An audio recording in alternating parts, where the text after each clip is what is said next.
윤석열 대통령의 첫 시정연설에 대해서 국민의힘은 추경안 처리 등에 있어 야당이 초당적으로 협력을 해달라고 촉구했습니다. 반면 민주당은 협치를 얘기하기 이전에 논란인 인사 문제부터 해결하라는 입장을 밝혔는데요.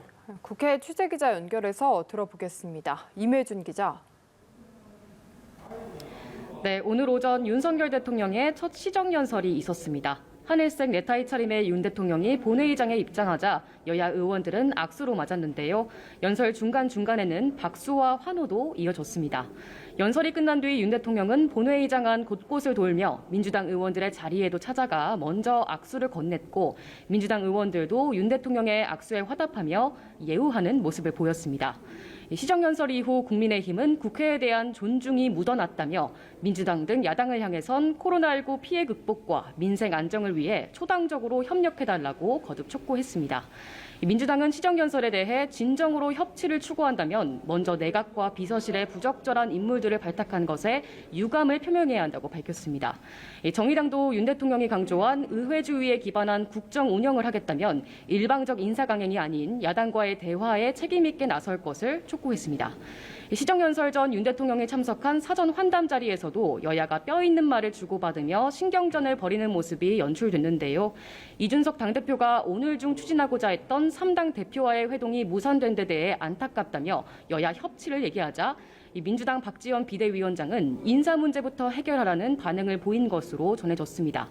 한덕수 국무총리 후보자 인준을 포함해 정호영 복지부 장관 후보자와 한동훈 법무장관 후보자 등 야당이 부적격 인사라고 판단한 인사들에 대한 선 조치를 요구한 것으로 해석됩니다. 네, 민주당이 오늘 의원총회를 열고 성비위 의혹이 제기된 박완주 의원의 제명을 최종 결정했죠.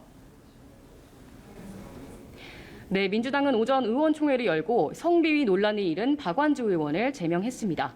오영환 민주당 원내대변인은 박 의원 제명에 대해 반대하는 의원은 없었다며 제명 자체는 만장일치로 통과된 것으로 보면 된다고 설명했습니다.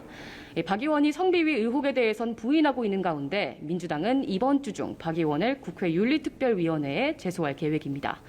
국민의힘도 잇단 인선 잡음에 골치 아픈 모습인데요. 윤재순 대통령실 총무비서관의 성비위 징계 전력 논란 등이 불거지면서 자칫 박완주 의원의 논란과도 연계지어질까 바짝 경계하는 모습입니다. 6일 지방선거가 불과 2주밖에 남지 않은 상황에서 휘발성 짙은 성비위, 자녀 특혜 논란 등은 상당한 부담일 수밖에 없는데요. 최근 국민의힘 당 지도부와 의원들은 여러 경로를 통해서 대통령실 측에 윤 비서관을 포함해 논란이 있는 인사들의 인선에 대한 당 안팎의 부정적 의견을 전달한 것으로 알려졌습니다. 지금까지 국회에서 전해드렸습니다.